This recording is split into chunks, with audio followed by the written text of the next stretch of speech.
अस्सलामुअलैकुम, very good morning, welcome to new Pakistan. मैं हूं आपके साथ अनवार खावर। उम्मीद करते हैं आप सब खैरियत से होंगे और अपने दिन का आगाज़ कर चुके होंगे। आज सबसे पहले हम बात करने जा रहे हैं यौम यकजहती कश्मीर के हवाले से। आगे बढ़ते हैं और अब शामिल करते हैं टॉप स्टोरीज। कराची में बारिश, शहबाज शरीफ का बिलावल को मुवासने का चैलेंज। नवाज शरीफ के साथ काम करूंगा, जहांगीर तरीन का ऐलान। चूड़ियां बेचने वाली की अंग्रेजी सुनने वाले भी हैरान।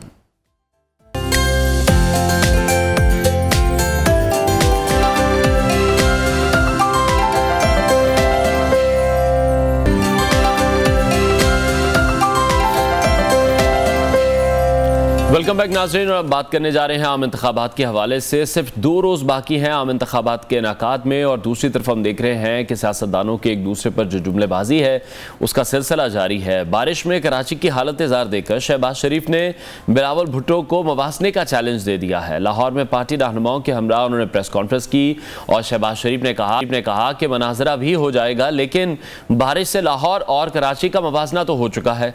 कराची में ठाठे मारता समंदर तबाही का मंजर पेश कर रहा था। माएं बहनें घुटने घुटने पानी से गुजर रही थी। दूसरी तरफ मुल्तान में इंतखाबी जलसे से खिताब करते हुए जहांगीर तरीन ने कहा कि नवाज शरीफ के साथ काम करूंगा, कोशिश होगी कि मुल्क मिलकर मईशत को चमकाएं।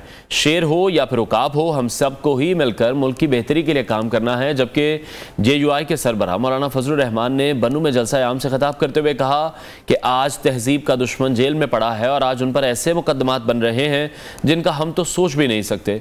बिलावल भुट्टो ने इलेक्शन मुश्किल और थका देने वाली सरगर्मियों के दौरान हल्की फुल्की गुफ्तगू भी की है और एक डिजिटल प्लेटफॉर्म को इंटरव्यू देते हुए उन्होंने मोहब्बत और अपनी शादी के मुताल्लिक गुफ्तगू की और कहा कि इलेक्शन तक कौम मेरा सेहरा नहीं देख सकेगी। और मोहब्बत के बारे में उनका कहना है कि मोहब्बत अभी होनी बाकी है। इसी तमाम सूरत हाल पर हम बात करेंगे। मैं ज्वाइन किया सीनियर तज़कियाकार नज़ीर लगारी साहब ने। लगारी साहब, बहुत शुक्रिया लिए। सबसे पहले तो जो हमने देखा, शहबाज शरीफ को कल मौका मिल गया, उन्होंने बिलावल को मनाजरे का जो जवाब था वो मवासने से दिया है। और बात भी ठीक है, पाकिस्तान पीपल्स पार्टी ने कराची में कुछ ऐसे काम नहीं किए हैं जो कि काबिल तारीफ हों। कराची को जिस तरह से गंदा तरीन शहर बना दिया गया। कराची तो 1 साल से पीपल्स पार्टी के पास है, जिन लोगों के पास रहा है जब से पाकिस्तान कायम हुआ है। इनको तो इस साल यानी गुज़श्ता साल इनको मेयर का ओहदा मिला है। उससे पहले उनके मेयर जीते थे मगर जीतने नहीं दिए गए थे। इलेक्शन जीत चुके थे, 3 वोट उनके कैंसिल करके, और मेयर एक और जमात का लाया गया था। फिर 2 बार ऐसा हो चुका था। और उसके बाद जो है, बाद में MKM ने उसके पास मेयरशिप आ गई। अभी ये साबका मेयर जो थे वसीम अख्तर साहब थे, तो इनके पास जब शहर के आया है, मैं ये समझता हूँ कि इससे सूबाई हुकूमत को फरार का मौका नहीं मिलना चाहिए। मेरी इस गुफ्तगू का मतलब ये नहीं है कि जी सिंध हुकूमत ने कमाल किया या पीपल्स पार्टी ने कमाल किया। कमाल नहीं किया है, लेकिन उसके पास शहर का इक़्तिदार भी नहीं रहा है।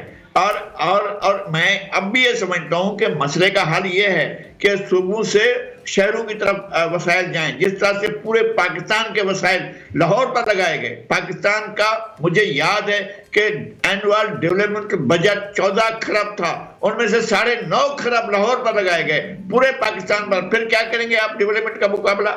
कौन सा ये आज़ाद-ओ-शुमार हैं जनाब शहबाज शरीफ के जब वो वज़ीर आला थे कि पाकिस्तान का बजट, पूरे पाकिस्तान का बजट सिर्फ लाहौर पर खर्च होता था? ये उनको याद नहीं आता है कि 2013 से 2018 के दरमियान की जो हुकूमत थी इनकी, उसमें फर्क होता था।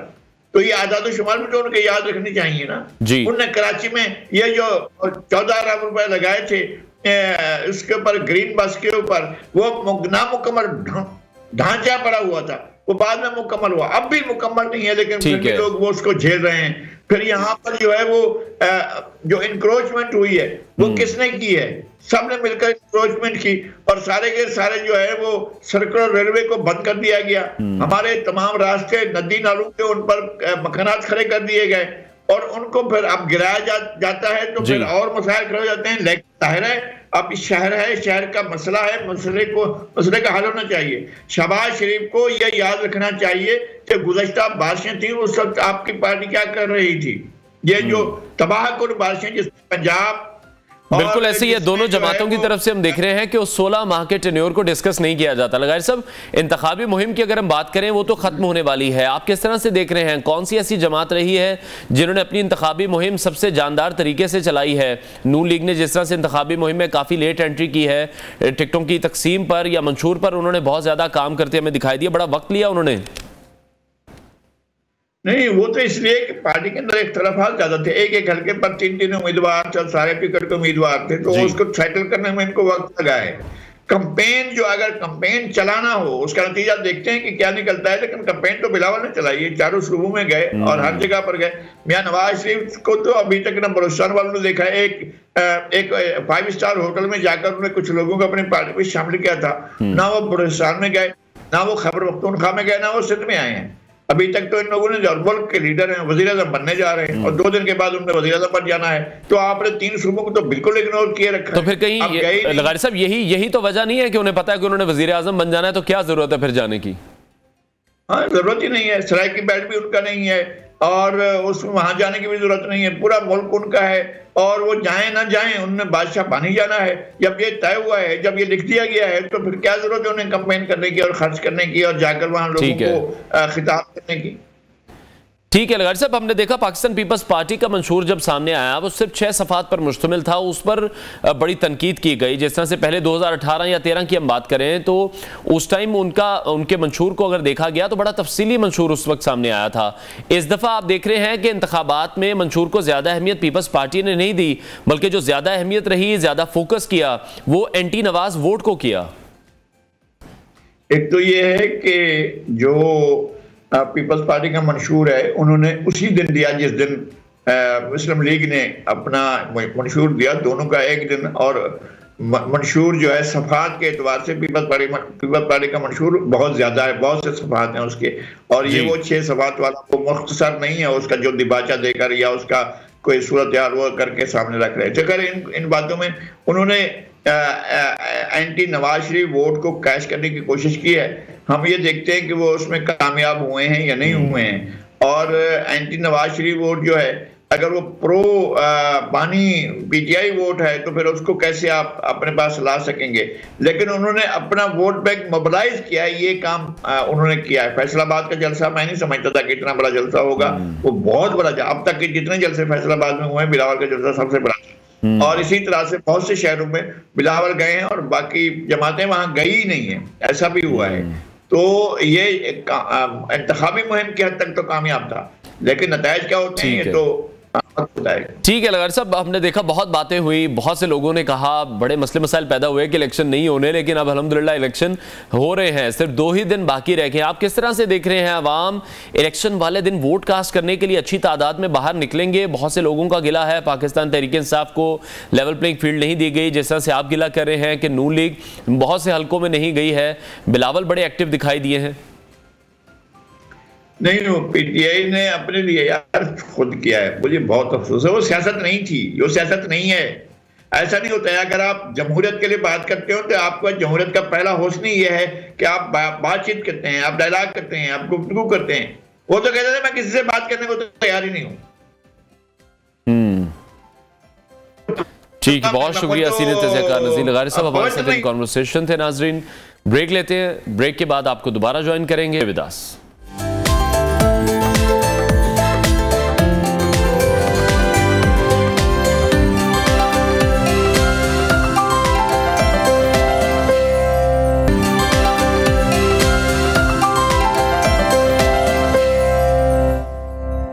Welcome back. आबादी के लिहाज से सबसे बड़े सूबे पंजाब में कौमी असम्बली के 141 हल्कों पर तमाम बड़ी सियासी जमातों के उम्मीदवार मद्दे मुकाबिल हैं और पंजाब आबादी के लिहाज से मुल्क का सबसे बड़ा सूबा है और यही सूबा है जहां से वफाक में हुकूमत बनाने का रास्ता भी निकलता है। पंजाब में जोर के जोड़ पड़ने वाले हैं। मुस्लिम लीग नून भी अपना ज़्यादा जोर इस वक्त हमें पंजाब में ही लगाती दिखाई दे रही है। इसके अलावा वस्ती पंजाब में ज़बरदस्त मुकाबले भी मुतवक्के हैं। जीटी रोड की सियासत को मुल्क के मुस्तकबिल के लिए बहुत ज़्यादा इंपॉर्टेंट समझा जाता है।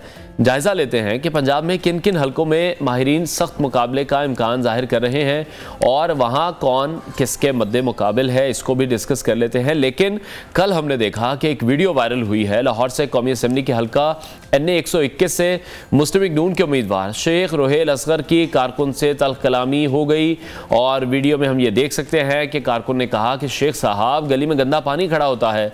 शेख रोहेल असगर साहब ने दीगर कारकुनों के सामने उसे धक्के दिए, थप्पड़ भी मारा।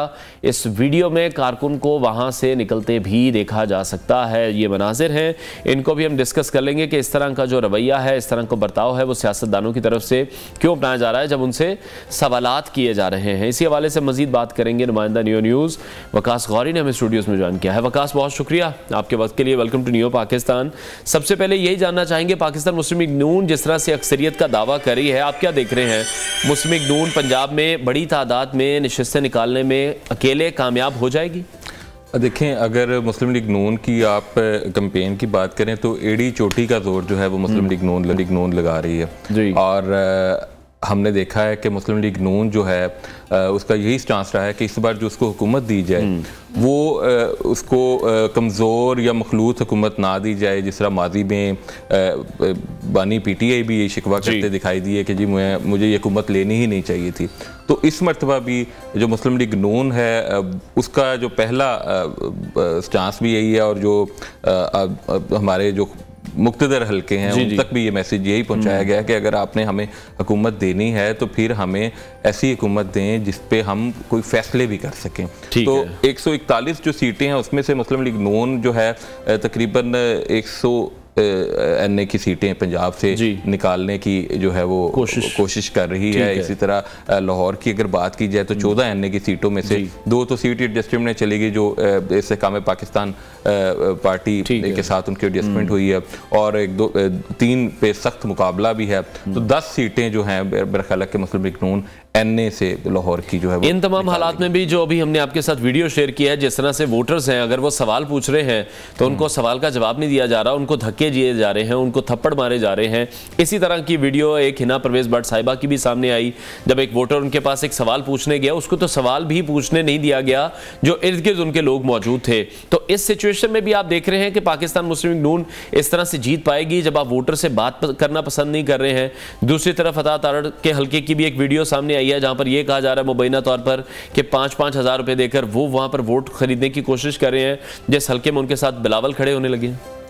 अच्छा, इसमें मैं आपको बताऊंगा कि जो एक झूठ की जलकार में सच को तलाश करना बड़ा मुश्किल हो जाता है। ताउला तारड़ साहब से हमारी गुज़िश्ता 2 दिनों में मॉडल टाउन में भी मुलाकातें हो रही हैं। बड़े वो जोश जज्बे से इलेक्शन लड़ रहे हैं और जिस तरह उन्होंने वो पाकिस्तान पीपल्स पार्टी के वो ऑफिस में जाके और ये मीडिया के थ्रू उन्होंने वीडियोस बनाई है, बड़े जज्बे से उन्होंने काम किया है। लेकिन ये तो इलेक्शन कमीशन फैसला करेगा कि क्या उन्होंने किसी जो उसके खिलाफ वर्जी की है, ज़ाब्ते की खिलाफ वर्जी की है या किसी कानून की खिलाफ वर्जी है कि आप किसी के इंतखाबी दफ्तर में चले जाएं। और उसके अलावा देखें, आप हमारी सियासी जो जमातें हैं उनके पास प्रोडक्शन हाउसेस भी अपने हैं, उन्होंने अपनी वो बड़ा आसान होता है, पीछे किसी की फ्लेक्सी लगाएं, आप आगे आपको और मुझे बिठा दें, मास्क पहना दें। मास्क से अब ये भी हो गया कि किसी भी शख्स की उस तरह पहचान नहीं हो पाती। और जो शेख रोहेल असगर की आपने बात की, तो ये एक हमारा अफसोसनाक रवैया है जो ये इस चीज़ की अक्कासी करता है कि जो हमारे ये लीडर हैं इनका आम आदमी के साथ क्या सलूक है। अभी तो इलेक्शन है, आपकी मजबूरी है, आपने डोर टू डोर जाना है, अभी इनको वोट चाहिए, तो ये वोट चाहिए, तो ये सूरत हाल है। इलेक्शन के बाद जो इनकी बिहेवियर होगा वो इसी से हम उसका अंदाजा लगा सकते हैं कि ये लोग देखें, आम आदमी की जिंदगी में और इन सियासी लीडरान की जिंदगी में जमीन आसमान का फर्क है। इनके वसाइल में और उनके मसाइल में बिल्कुल ऐसे। इनके पास वसाइल हैं, आम आदमी के पास मसाइल हैं। तो आम आदमी, और ये वसाइल होते हुए भी उनके मसाइल नहीं सुनना चाह रहे हैं। देखें, उनको इंटरेस्ट ही नहीं है।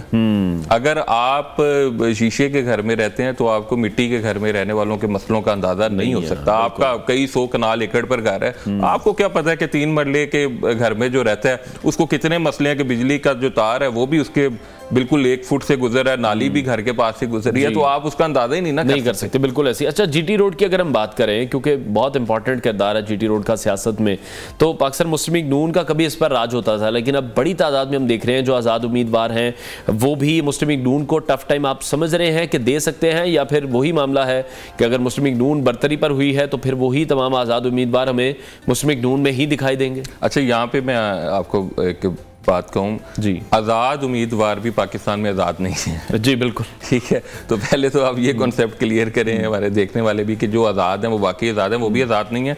वो जब जीतेंगे तो जिस तरफ उनको इशारा किया जाएगा वो उस पार्टी में चले जाएंगे। माजी में भी ऐसे ही होता रहा है। बाकी रही मुस्लिम लीग नून की बात, तो इस वक्त एक बार बानी PTI ने कहा था कि मेरे अलावा कोई ऑप्शन नहीं है। मुस्लिम लीग नून इस बात का इजहार नहीं कर रही, लेकिन इस वक्त नून लीग के सिवा कोई ऑप्शन मौजूद नहीं है।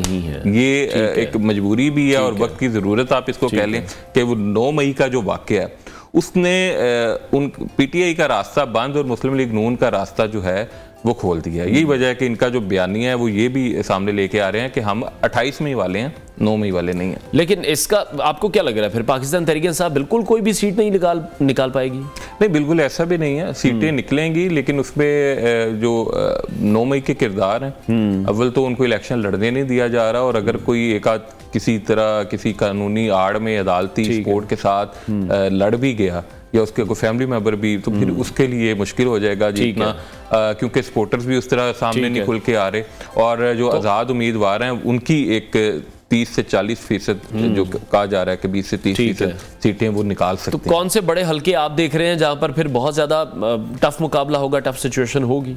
अच्छा, इस वक्त जो लेवल प्लेइंग फील्ड है वो तो नहीं है।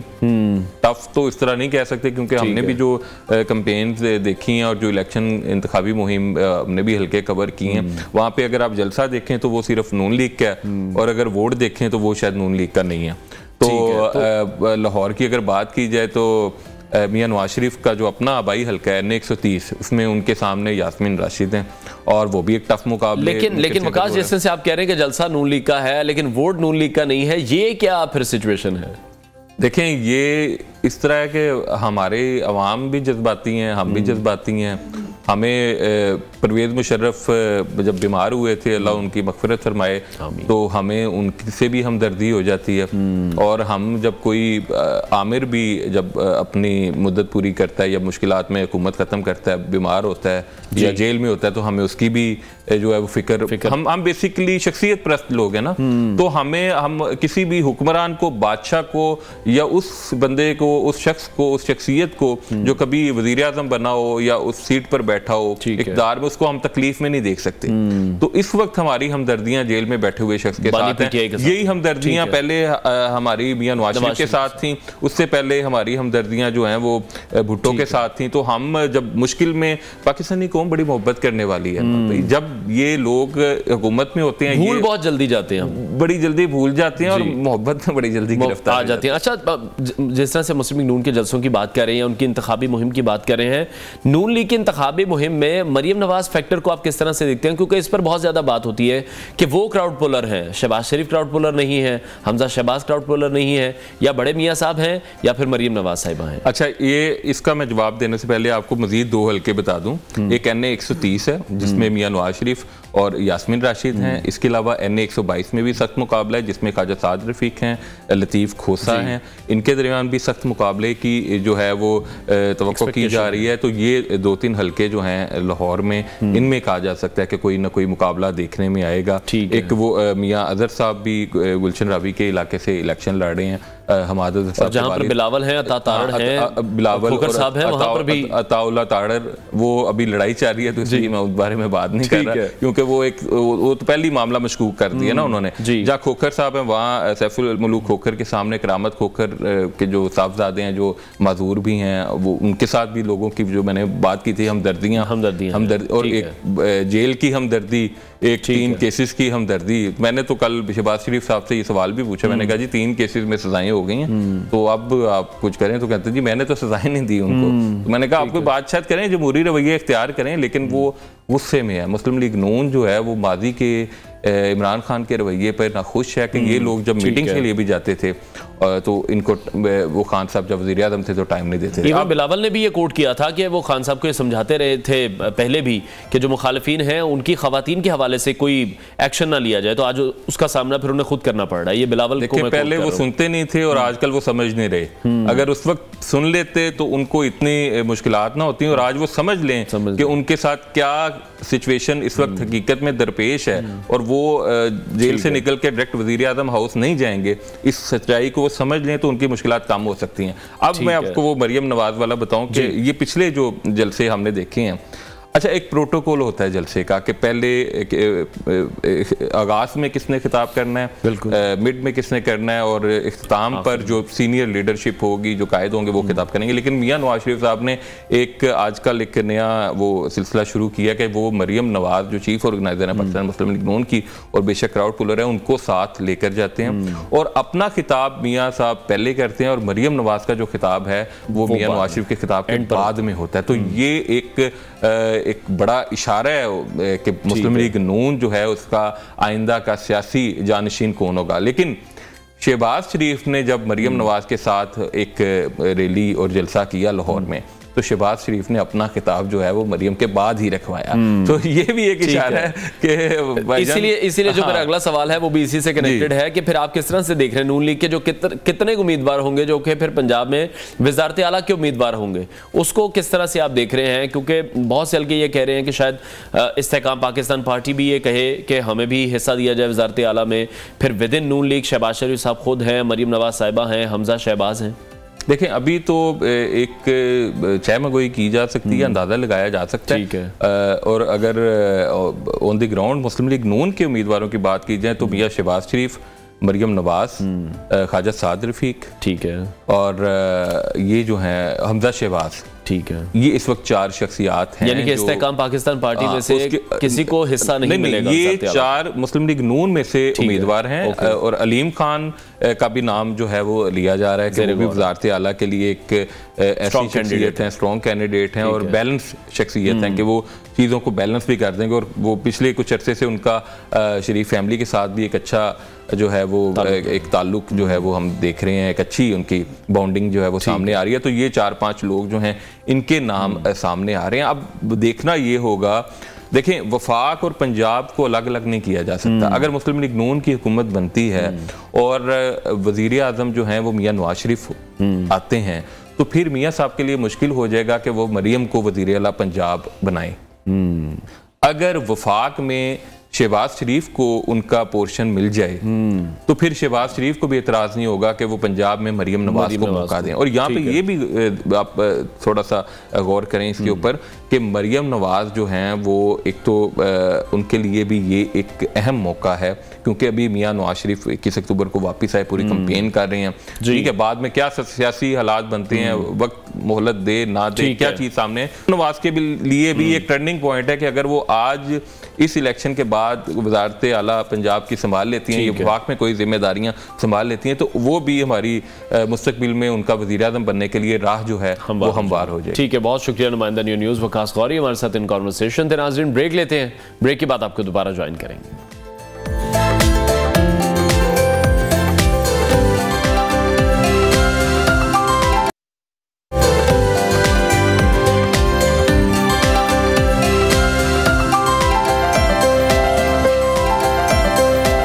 वेलकम बैक नाजरीन। ये कहना गलत नहीं होगा कि जाली खबरों का दौर है और आज के ज़माने में जाली खबरें मुआशरे के लिए एक बहुत बड़े ख़तरे के तौर पर सामने आ रही हैं।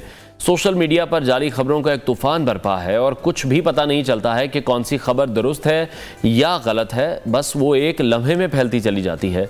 इसलिए हम देख रहे हैं कि इस वक्त न्यूज़ रूम के लिए खबर की तस्दीक करना भी बहुत ज़्यादा मुश्किल होता जा रहा है क्योंकि सोशल मीडिया भी अब न्यूज़ रूम के लिए मददगार साबित हो रहा है।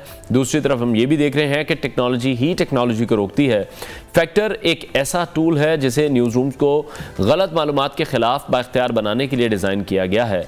Factor team social media platforms की कड़ी निगरानी करती है और सियासी और जोग्राफियाई सियासी गलत मालूमात और गलत मालूमात के हवाले से जितनी भी इंफॉर्मेशन है उसको सुनती भी है, उसको जांचती भी है। इसी पर बात करने के लिए हमें आज ज्वाइन किया है आयशा खालिद साहिबा ने, उनसे मजीद बात करेंगे। आयशा, बहुत शुक्रिया आपके वक्त के लिए। Welcome to new Pakistan. जाली खबर अब एक बहुत बड़ा खतरा बन चुका है, आप किस तरह से देख रही हैं? इससे बेहतर तौर पर हम कैसे निपट सकते हैं?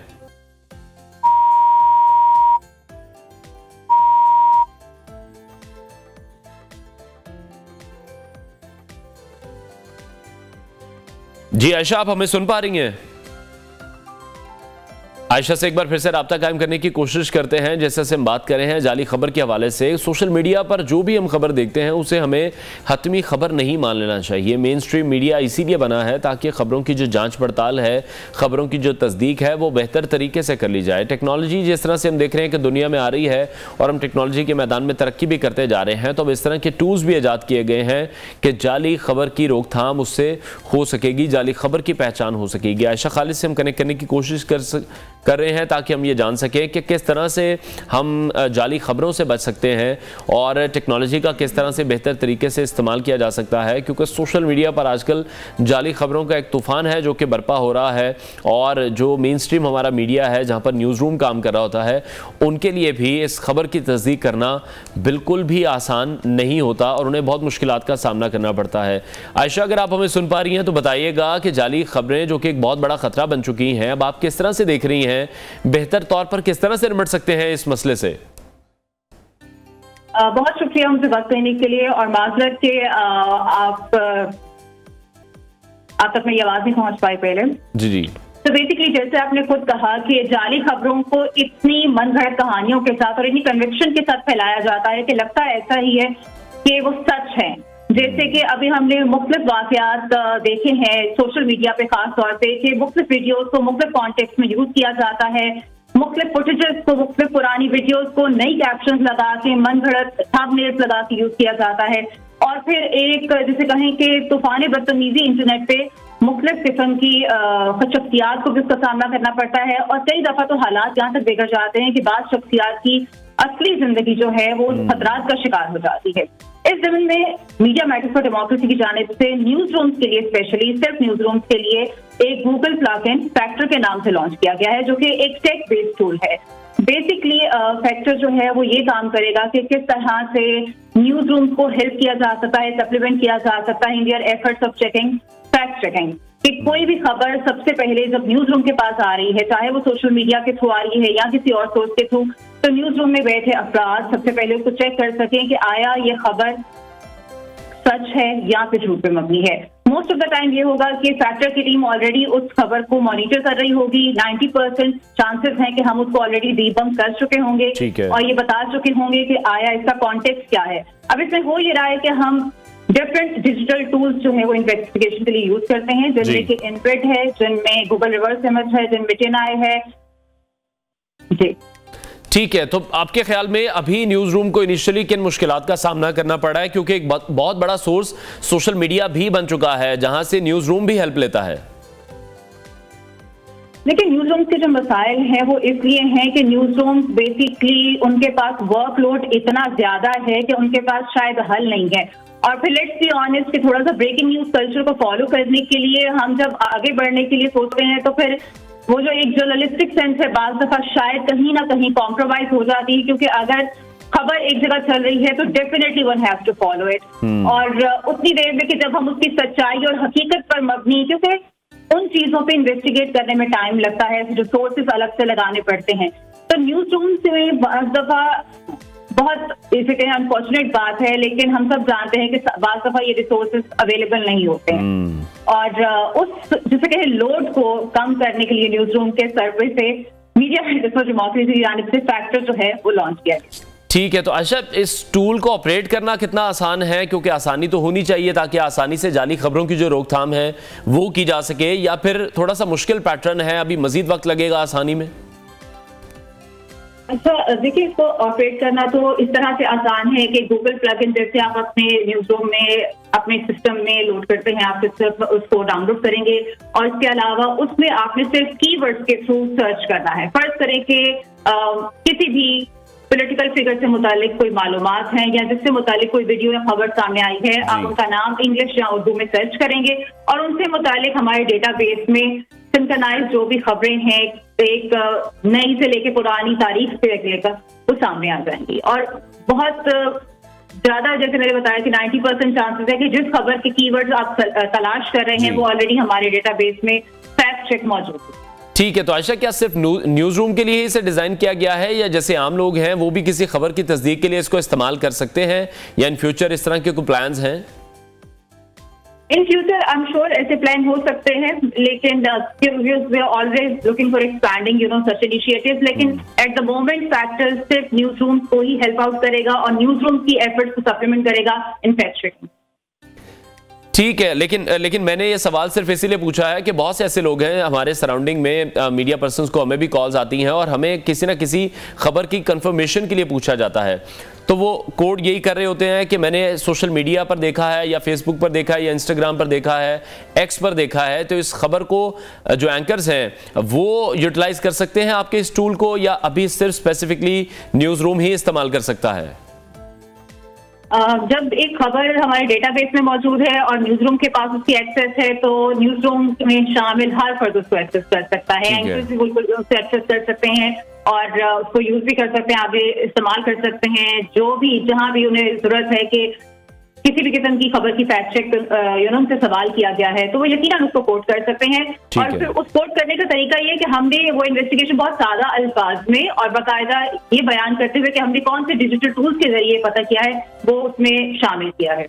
ठीक है, और आप क्या समझती हैं जो ये डिजिटल टूल है ये न्यूज रूम के लिए कितने फीसद तक कामयाब हो सकता है या अभी तक कामयाबी के रेशो आप क्या देख रही हैं? अच्छा, कामयाबी की रेशो तो हमारे लिए ये है कि we have just launch on 2 फरवरी, तो अभी हमारे पास ऑलमोस्ट मोर देन 100 जो है एंट्रीज हमारी डेटाबेस में ऑलरेडी मौजूद हैं जो कि फैक्ट चेक हैं। और आहिस्ता आहिस्ता न्यूज रूम पे जिस तरह आजकल आप समझ रहे हैं कि इलेक्टोरल डिसइंफॉर्मेशन का एक बहुत बड़ा बल्क है, तो डेफिनेटली फैक्टर जो है वो एक बहुत बड़ा रिसोर्स साबित हो सकता है न्यूज रूम के लिए कि किस तरह से मुख्तलिफ, आपको पता है पुरानी जलसों की वीडियोस, पुरानी जैसे कि मुख्तलिफ ऐसे इंसिडेंट जिनका रिसेंट किसी इंसिडेंट से कोई ताल्लुक नहीं होता वो वायरल किए जा रहे होते हैं। तो आई एम श्योर कि न्यूज रूम के लिए बहुत बड़ी एक हेल्प हो सकती है अगर वो फैक्टर को सही तरीके से यूटिलाइज कर सकते हैं। ठीक हो गया आयशा, जिस तरह से भी इलेक्शन का माहौल चल रहा है और हम देख रहे हैं कि वीडियोस आने का सिलसिला कुछ शुरू हो चुका है। रोयल असगर साहब की एक वीडियो मंजर आम पर आई जहां कारकुन को वो धक्का दे रहे हैं। दूसरी तरफ हमने देखा ताड़ड़ के हवाले से एक वीडियो आई है कि वो वोट खरीद रहे हैं, उनकी जो टीम वहां पर मुबैना तौर पर बैठी हुई है। तो इन वीडियोज को भी किस तरह से मॉनिटर किया जा सकता है, क्योंकि बहुत से लोग ये कहते भी दिखाई दिए हैं कि अब तमाम सियासी जमातों के अपने अपने प्रोडक्शन हाउसेज हैं, दूसरी पार्टीज को डैमेज करने के लिए अब वो खुद इस तरह की वीडियोस बनवाती हैं। अच्छा, किसी हद तक ये बहुत सच भी है और अनफॉर्चुनेट बात है और यहाँ पे आके हमारे हाथ भी बन जाते हैं जहाँ पर खुद एक सियासी पार्टी ये फैसला कर ले या उसके कुछ अरकान ये फैसला कर रहे हैं कि एक डेलिब्रेट मिस इन्फॉर्मेशन जो है वो फैलाई जाएगी। और इसीलिए हमने फैक्टर के अंदर मुख्तलिफ कैटेगरीज रखी हैं कि हम किस में उन कैटेगरीज में इन वाकयात को जो है वो डॉक्यूमेंट कर रहे हैं ताकि न्यूज रूम के पास भी एक बेहतर सेंस जा सके जब भी वो उस वाकये को रिपोर्ट कर रहे हैं कि क्या ये सस्पिशियस इंफॉर्मेशन में तो फॉल नहीं कर रहा, कहीं इनसफिशिएंट एविडेंस तो नहीं है। तो मेरा ख्याल है कि बीइंग अ जर्नलिस्ट हमारी भी बहुत बड़ी जिम्मेदारी है कि हम हर एक एंगल से जब एक खबर को रिपोर्ट कर रहे हैं तो हमें देखना जरूरी है। ठीक है, बहुत शुक्रिया आयशा खालिद हमारे साथ इन कॉन्वर्सेशन थी। नाजरीन ब्रेक लेते हैं, ब्रेक दोबारा ज्वाइन करते हैं। Stay with us.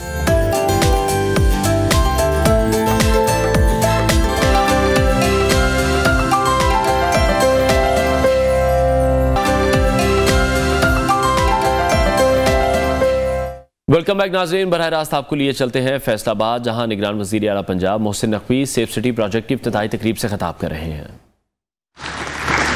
मगर एक दफ़ा हमें ये दिखाने के लिए दुनिया को ज़रूरी है कि इसकी बेस्ट कंप्लीशन कराएं, लाहौर और बाकी सारे शहरों में लोगों को दिखाएं। एक दफ़ा जब वो लोग आके ख़ुद देखेंगे कि उनकी तसल्ली होगी, वो ख़ुद ऑटोमेटिकली आपके पास आएंगे, प्लस आपको अपनी मार्केटिंग करनी पड़ेगी। जो फैसलाबाद सेफ सिटी की टीम है उनसे भी हमें बड़ी उम्मीदें वाबस्ता हैं कि क्राइम से लड़ाई में और बाकी चीज़ों में जो जो SOPs हमने बनाई हैं उसमें आप लोग बड़ी दयानतदारी से और हिम्मत करके काम करेंगे इंशाअल्लाह ताला, और इस शहर को क्राइम फ्री या मिनिमम क्राइम पे लेके जाएंगे। आपके माशाल्लाह CPO ऑलरेडी बहुत ज़बरदस्त है, प्लस डिस्ट्रिक्ट गवर्नमेंट ने, कमिश्नर डीसी ने बहुत इसके पीछे मेहनत की है। इस सारी खैर ये सारा टीम एफर्ट है, मैं बार बार वही बात कर रहा हूँ, लेकिन अल्लाह ताला ने चाहा तो इसी तरह हम बाकी प्रोजेक्ट्स भी मुकम्मल करेंगे और जो आपके छोटे शहर हैं वो भी जल्द मुकम्मल होंगे। बहुत शुक्रिया, थैंक यू। रायरास मनासिर आप इस वक्त देख रहे थे, जहां पर निगरान वज़ीर आला पंजाब मौजूद हैं। फैसलाबाद में सेफ सिटी प्रोजेक्ट का इफ्तिताह किया गया है और तकरीब से खिताब कर रहे थे। इस तमाम प्रोजेक्ट के हवाले से उन्हें ब्रीफिंग भी दी गई है। ब्रेक लेते हैं, ब्रेक के बाद आपको दोबारा ज्वाइन करते हैं।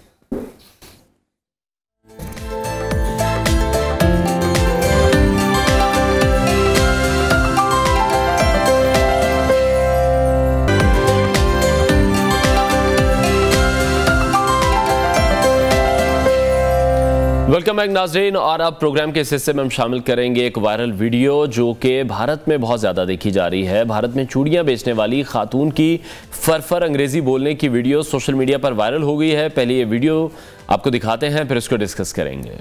अच्छा, सिर्फ फरफर अंग्रेज़ी ही नहीं बोल रही इस वीडियो में, लेकिन हम देख रहे हैं कि वो जो एक्सेंट है वो भी बड़ा ही कमाल का एक्सेंट है जो कि बहुत ही कम लोग उसको अपना पाते हैं। और ख़ास तौर पर उस वक्त जब आप इस तरह का कोई काम कर रहे हो, जैसे कि हम वीडियो में भी देख रहे हैं, खातून के हाथों में चूड़ियाँ हैं और मोतियों के हार हैं और वो बेचते हुए उन्हें देखा जा सकता है। हैरानकुन बात यह है कि वो कोरोना के बाद साहिल पर आने वाले लोगों से मुताल्लिक अंग्रेज़ी में बिल्कुल ठीक बयान कर रही हैं। जैसे कि वो कह रही हैं कि गोवा में पहले बहुत सारे ऐसे सयाह आते थे जिनका ताल्लुक हिंदुस्तान से नहीं था, लेकिन बाहर के जो ममालिक हैं, यूरोपियन कंट्रीज से अंग्रेज़ बहुत बड़ी तादाद में आते थे। लेकिन कोविड के बाद से वो ये देख रही हैं कि जो हिंदुस्तानी लोग हैं वो भी गोवा में आ रहे हैं छुट्टियां मनाने के लिए, और जिस तरह से अंग्रेज़ी में बिल्कुल ठीक उन्होंने उन लोगों से मुतल्लिक बयान किया है, जिस एक्सेंट के साथ वो बयान कर रही हैं, उसी बिना पर सोशल मीडिया पर इन खातून की वीडियो तेज़ी से वायरल हो रही है और सारिफीन इनकी अंग्रेज़ी बोलने की बहुत ज़्यादा तारीफ़ कर रहे हैं।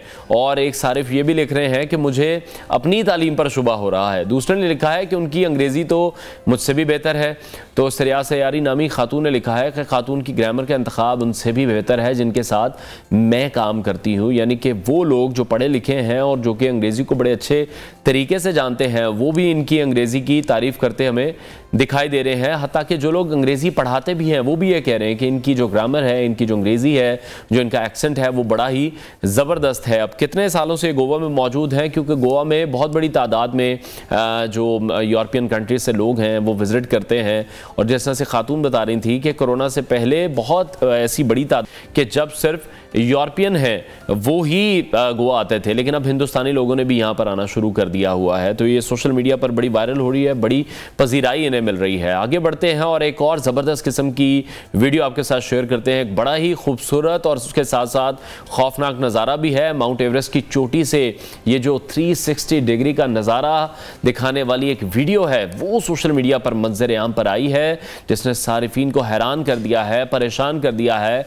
अगर ज़मीन पर कोई ऐसी जगह है जहां से हर चीज छोटी नजर आती है तो वो सिर्फ और सिर्फ माउंट एवरेस्ट है, क्योंकि दुनिया की सबसे ऊंची पहाड़ी चोटी, दुनिया का सबसे ऊंचा मकाम सिर्फ और सिर्फ माउंट एवरेस्ट ही है। बहरहाल इस वीडियो में हम देख रहे हैं कि माहिर कोपैमाओं की टीम है जो कि माउंट एवरेस्ट की चोटी पर मौजूद है। 360 कैमरे के अपने व्यू से वो मनाजिर दिखा रही है जो कि खूबसूरती के साथ साथ बड़े खौफनाक भी दिखाई दे रहे हैं। जिन लोगों को हाइट फोबिया है वो तो शायद इस तरह की वीडियोस देख भी नहीं सकते हैं। तो गुज़श्ता हफ्ते स्कॉटलैंड से ताल्लुक रखने वाला 2 साला बच्चा भी माउंट एवरेस्ट के बेस कैंप तक पहुंचने वाला सबसे कम उम्र शख्स बन गया है। तो इस तरह के जो रिकॉर्ड्स हैं वो लोग हमें बारहा बनाते दिखाई देते हैं और इस वीडियो को भी बहुत से लोगों की तरफ से पसंद भी किया जा रहा है और कुछ लोग कमेंट्स भी कर रहे हैं जिनको हाइट फोबिया है कि वो इस वीडियो को देखकर उनका सर चकरा गया है और वो खौफ का शिकार हो गए हैं। बहरहाल प्रोग्राम का वक्त नाज़रीन खत्म हुआ है। इंशाल्लाह कल फिर आपसे मुलाकात करेंगे। अपना बहुत सारा ख्याल रखिए। अल्लाह हाफिज़।